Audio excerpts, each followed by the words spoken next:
Halo semuanya, perkenalkan nama aku Lenvika Ninggolan dengan NIM D3017053 dari Prodi Sastra Indonesia. Tujuan aku membuat video ini yaitu untuk memenuhi tugas akhir mata kuliah Sejarah Sastra Indonesia dengan Ibu dosen Yeni Hayati. Di sini aku akan menyampaikan unsur intrinsik dan ekstrinsik novel Gadis Pantai karya Pramoedya Ananto. Sebelum ke unsur intrinsik dan ekstrinsiknya, aku akan menjelaskan sinopsis dari novel Gadis Pantai karya Pramoedya Ananto.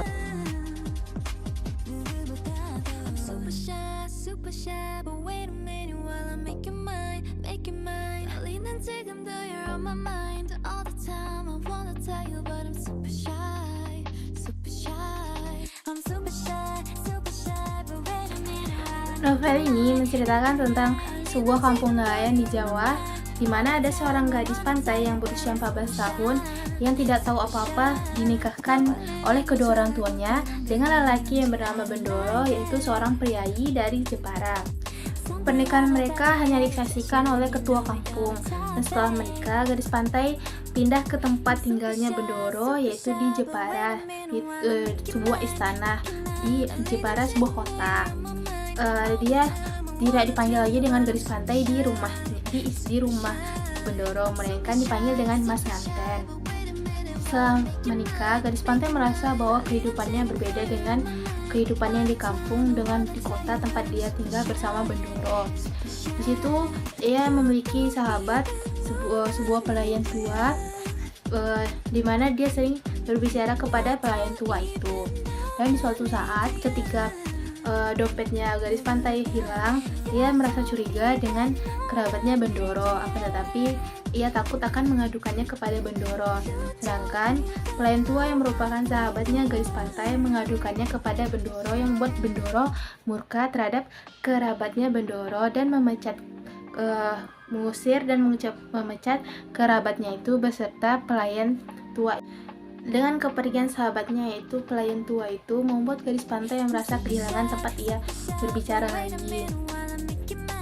Setelah Bendoro memecat pelayan tua itu, ia menggantikannya dengan pelayan muda yang bernama Mardina, di mana Mardina akan melayani gadis pantai.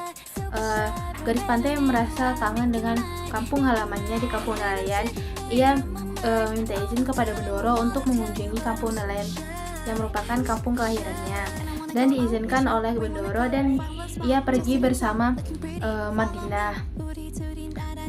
Mardina ikut bersama gadis pantai untuk menuju ke kampung halamannya gadis pantai. Akan tetapi Mardina tidak ikut juga menginap di kampung halaman tersebut. Gadis pantai menginap sekitar 4 hari, dan setelah 4 hari tersebut Mardina datang untuk menjemput gadis pantai bersama pelayan lain. Nah, Mardina ini sebagai pelayan ternyata mempunyai niat jelek, yaitu untuk menghancurkan rumah tangganya gadis pantai dan Bendoro. Setelah itu, gadis pantai hamil dan melahirkan anak perempuan. Ternyata anak perempuan itu tidak diinginkan oleh Bendoro dan priayi di sana, karena dianggap anak perempuan tidak bisa apa-apa. Setelah 3 bulan, bapaknya gadis pantai mengunjungi gadis pantai karena ingin melihat cucunya. Setelah melihat cucunya, beberapa saat kemudian bapaknya gadis pantai dipanggil oleh Bendoro ke kamarnya. Keluar dari kamarnya, bapaknya gadis pantai merasa murung dan membuat gadis pantai merasa aneh. Bapak Bendoro berbicara kepada gadis pantai untuk meninggalkan putrinya dan pergi ke kampung halamannya, yang membuat gadis pantai merasa terkejut. Ternyata gadis pantai telah diceraikan oleh Bendoro, dan putrinya ditinggalkan di istana tersebut.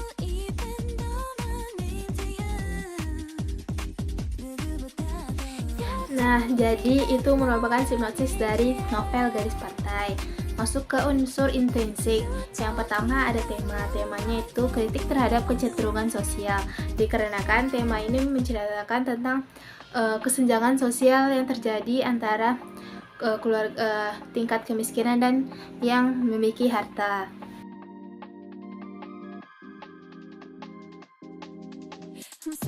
Yang kedua ada alur. Alur cerita ini yaitu gadis pantai yang berumur 14 tahun yang dinikahkan kepada seorang priayi laki-laki yang bernama Bendoro. Ia dinikahkan tanpa sepengetahuan dia pribadi. Dia dinikahkan oleh kedua orang tuanya. Lalu setelah ia menikah, ia dipindahkan ke istana di Jepara, tempat Bendoro tinggal. Di sana ia hanya melakukan tugasnya sebagai istri kepada suaminya. Ia tidak terlalu memiliki kebebasan. Gadis pantai merasa ia mendapatkan perubahan sosial dikarenakan ia dulu yang tinggal di kampung nelayan dengan kehidupan berbagai yang tergantung kepada laut, sedangkan ia harus beradaptasi dengan kehidupan yang di istana yang berbeda. Ia dipaksa untuk memenuhi kehidupannya sebagai peran istri untuk pada suami dan keluarga, dan dia tidak memiliki kebebasan sebagai eksistensi diri yang tidak jelas. Dalam novel ini, Pramudia Nantur menceritakan tentang masyarakat Jawa yang khas pada abad ke-20 yang menceritakan tentang status sosial. Novel ini juga memiliki kecenderungan sosial pada masa terbitnya dikarenakan perempuan tidak memiliki hak kebebasan pada masa itu. Yang ketiga ada tokoh pertama yaitu gadis pantai, gadis yang dinikahkan dengan lelaki yang bernama Bendoro, seorang bangsawan. Karakternya yaitu protagonis dengan ciri-ciri karakter penakut, penurut, penyayang, polos, dan pengalah. Yang kedua yaitu Bendoro, lelaki bangsawan yang menikahi gadis pantai secara paksa dengan karakter antagonis dengan ciri-ciri angkuh, keras, arogan, dan kasar. Tokoh yang ketiga yaitu ada bapak dan ibunya gadis pantai, yang dimana seharusnya peran orang tua kepada anaknya yaitu menginginkan yang terbaik kepada anaknya. Di sini melainkan bapak dan ibu gadis pantai malah menikahkannya tanpa sepengetahuan dirinya kepada seorang bangsawan. Yang keempat ada pelayan tua, yang dimana ia merupakan sahabat gadis pantai selama ia tinggal di istana di Jepara. Pelayan tua merupakan tempat ceritanya gadis pantai.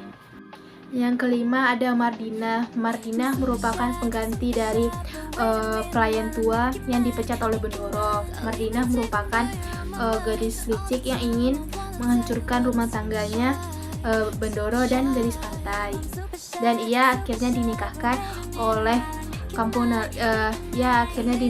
oleh orang paling malas di kampung nelayan dikarenakan ia ingin menghancurkan gadis pantai. Yang keempat ada sudut pandang, yaitu sudut pandang dari novel gadis pantai ini sudut pandang orang ketiga yang dimana digunakan oleh pembaca melihat cerita dari luar, serta pandangan pengarang terhadap novel ini yang menceritakan tentang kesenjangan sosial. Kelima, latar dari novel gadis pantai. Yang pertama yaitu kampung nelayan, tempat gadis pantai dilahirkan, tempat dia hidup bersama kedua orang tuanya yang rezekinya bersumber dari laut. Yang kedua ada rumah Bendoro di Jepara, di mana gadis pantai tinggal di situ setelah ia menikah dengan Bendoro. Yang ketiga ada tempat sembahyang, yang dimana disebut sebagai kalwat. Yang keempat ada dapur, yang dimana ceritanya gadis pantai yang memperhatikan sarapan untuk Bendoro.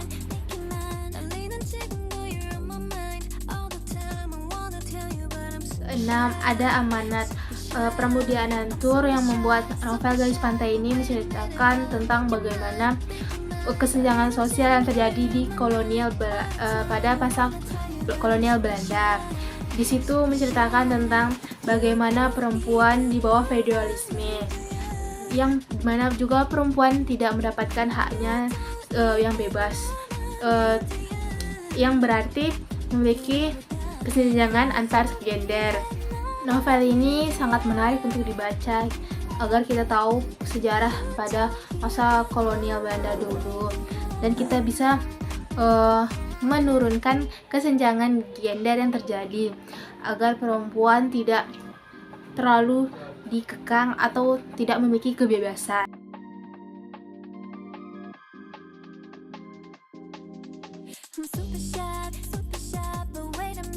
Unsur ekstrinsik dari novel Gadis Pantai. Yang pertama ada biografi pengarang. Pengarang dari novel Gadis Pantai yaitu Pramudia Anantur. Pramudia Anantur adalah novelis atau pengarang cerita pendek, esai, dan kritikus sastra Indonesia. Pramudia Anantur lahir pada tanggal 6 Februari 1925 di Blora, Hindia Belanda. Pramudia Anantur meninggal pada tanggal 30 April 2006 di Jakarta, Indonesia. Pramudia Anantur dikenal karena karyanya yang berfokus pada masa kolonial, perjuangan kemerdekaan Indonesia, serta pendudukan Jepang dan rezim ototarian setelahnya. Karyanya yang paling terkenal yaitu Tetralogi Buru yang ia tulis sementara ia dipenjara di Pulau Buru pada tahun 1969 sampai 1979. Gadis Pantai merupakan novel semi fiksi adalah karya Pramudia Anantur, merupakan cerita tentang pengalaman neneknya sendiri. Novel ini menceritakan tentang bagaimana gadis yang sederhana menikah dengan seorang bangsawan. Pramudia Anantur dikenal dengan gaya penulisannya yang realistis dan keterlibatannya dalam gerakan nasionalisme Indonesia. Pramudia Anantur pernah dipenjara oleh pemerintah kolonial Belanda dan pemerintahan Indonesia setelah kemerdekaan. Karyanya telah diterjemahkan kurang lebih 30 bahasa dan telah mendapatkan banyak penghargaan, termasuk Freedom to Write Award dari Pan American Center pada tahun 1988.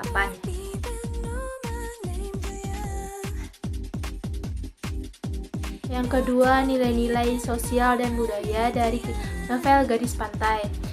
Yang pertama ada kemiskinan. Novel Gadis Pantai ini tidak hanya menunjukkan bagaimana tidak adanya perhatian dari pemerintah terhadap masyarakat pesisir, tetapi juga tentang kesenjangan sosial antara si miskin dan si kaya yang berdampak pada masyarakat yang lemah dan perempuan. Yang kedua, nilai rohani.